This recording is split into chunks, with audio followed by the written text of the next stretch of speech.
болохгүй дандаа байдгүй гадуур явдаг ажил ихтэй юм байлаа. Орж ирэхгүй нэг тэр үеийн байлдааны үе байсан. Өнгөж байлдаанд дууссан мосморсон ажил ихтэй байдаг юм. Яранд орж ирэх. За хэрвээ нэг ирүүл яах вэ? Хүүхдүүдтэйгээ та нартайгаа ач нураа хайрладаг, хүүхдүүдээ хүмүүжүүлдэг. Сургууль нэг ядуурахгүй шүү дээ. Сургуулийн тухай ярина гэхээс зачинч сайн муу хүн гэж ялгадаггүй. Ямар цэргийн аргэр орж ирсэн ч тэрнийг хүндэтгэж байдаг тийм хүн байсан. Цэргийн нэр зүтгэлтэнгүүд жишээлх юм бол Будённый, Жуков, Малиновский, тэгээд тэр Еременко олон маршал нэр биднэрт хүүхдүүдэд их танил санагддаг байсан л да. Одоо ингэж жаахан том болоод ном уншиж барьж байхдаа бол тэдний нэ дайлда түүхийн дайны тухай ном уншиж байхад их л тийм дотны таньдаг хүмүүс шиг санагддаг байсан. Ягаад гэвэл аавын ярианаас өөрийнх нь ярьж яснаас тэгээд хүнтэй уулзаж одоо уулзж барьж яснаа ярихад бол тэр улсуудын нэр биднэрт сонсогдчихдаг байсан. Тэгээд хожим том болоод бид нар заримтай танилцсан.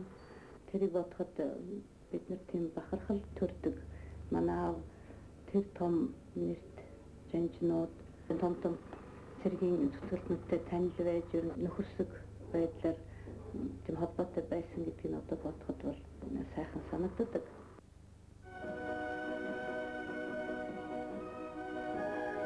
Ихрны эрхчлөө тусгаардагсан лэг хамгаалах үйлсэд гарам гайгавья байгуулсны учир гэж эхэлдэг. Төрийн дэд байгууллагын зарилгыг олон арван эр зэрэгтнүүд зүй сор сонсчээ. Үлдсэн ч, үргэлжсэн ч тэдний гавья мөн. Шүрийн урдуулаад хөтөл баргал үзэхгүй шахуу, яг зүггүй шахуу болж явчих юм. Энийг одоо бодвол нэг ирээдүйд засаж баатар бодвол өх бахал гэж би гарч бодож явдсан шүү дээ. Таньчгүй гэж боддог. Тийм ээ. Ахмад байчдагч манай ард түмэн жанжны хан гавьяг бүгд нариндах монголоор дулсан баатрын хэмжээнд зүрх сэтгэлдээ тээж явдаг нь юуны буруу байх вэ?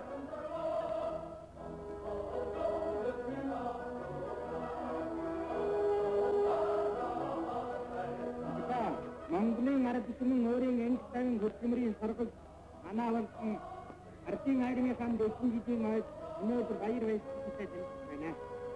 1917 онд Орос орнд мандсан Октябрийн социалист диктатурын империализм фашизмын даргалал олон жилийн турш чандан зовж байсан даран дахны ард түмнийг маринасан сэргэн эрхчлөө тусгаар тагтан олох жанжин хүний нэр хүнд гэдэг сэргийг чадамгаа удирдахад тусалдаг авгай хүч мөн түүний дээр зайлшгүй гэдгүүж үнэмшүүлэх зоригн эрхчлөг нэмэх хэрэгтэй. Солон байгуулах авьяас аюуны эрчимч Жамингийн сав сүрэн жанжны алдар өргөмжилжээ.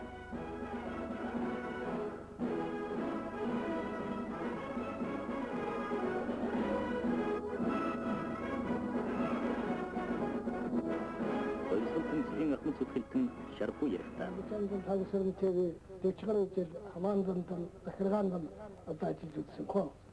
1939 оны алхаадында 1945 оны чөлөөлөлтөнд хамаандан анги хамаандлаж ангийн штабын даргаар ажиллаж байсан.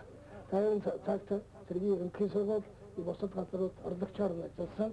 Хамт ажиллаж байхад эргэлэг даруй сайхан зантай, хүндэг чанартай, өөрөг тодорхой өгдөг, өгсөн үрдэ шалгаж авал биелзийн хэмжүүлдэг, хүнээ тавьсан асуудлыг тодорхой хүлээж авч хариу өгч үзэж хардаг энэрэнгүй сэтгэлтэй юм санхан байсан. Тавсран гол цэргийн гэргийн мэдлэг санхан гэж үздэг, хоёр дан хамаалсан, англи хамаалсан, хамгаалах яамын хоёр дан хамаалж байна. Одоо бидний хувьд манай цэргийн хамт олонны өндөр мөрөдтэй сайхан гэж үздэг. Ашинжан Жарисоны 3 дугаар сард манай гардын армийн өнөстрийн газрын даргаар томилогдсод очиход Батлан хамгаалах яамны сайдаар тавсран ажиллаж байсан. Ажил амьдралын баялаг туршлагатай, цэргийн хэргийн өндөр мэдлэгтэй, армийн намыстрын ажлыг сайн мэддэг ийм хүнтэй хамт ажиллахдаа их баяртай байсан. Тэгээд би зөвлөлтөд яваад Балансрын 3-нд ирэхэд онгоцны бодлого дараас намайг дуудсан байсан 4 цагт министрийн давчааны хуралтай гэж. За гэрээрээ сандны дараад би хуралд очсон. Устрын төвчөөний гишүүд Батлан хамгааллын яамны өдөрт хүрэлтүүний генерал Абцаруудынд цугларсан байсан, лавсангаач атсан байсан.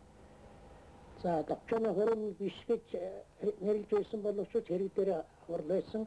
Энэ хурал өглөөний 4 цаг хүртэл үргэлжилсэн юм аа.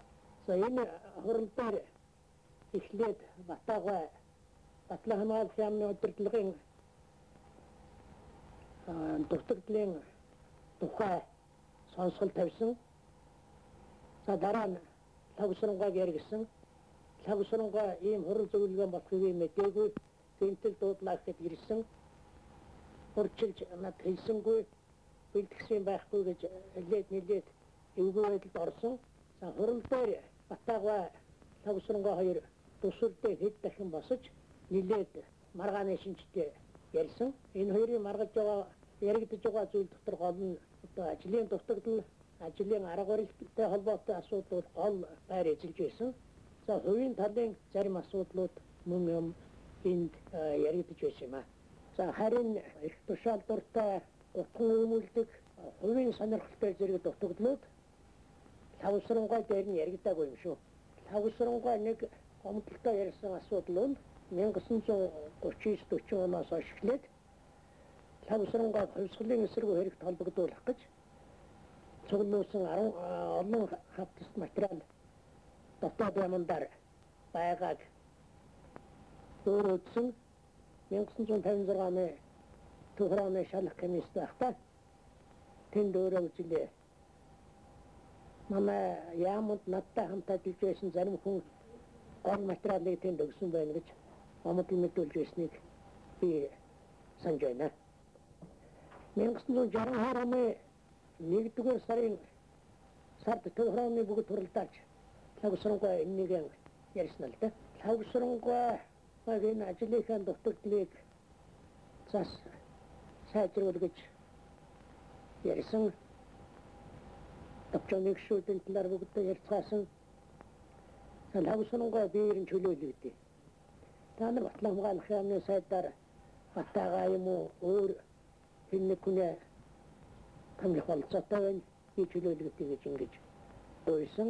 Лавсрангай маргаатар хүртэл бодоод иргэж өстрэн төвчөө өргөсөн. Маргаатар ч гэсэн Лавсрангай саналаа өөрчлөөгүй. Тухайн нөхцөл байдлыг Лавсрангай сайн мэдж байсан мэдээж юм.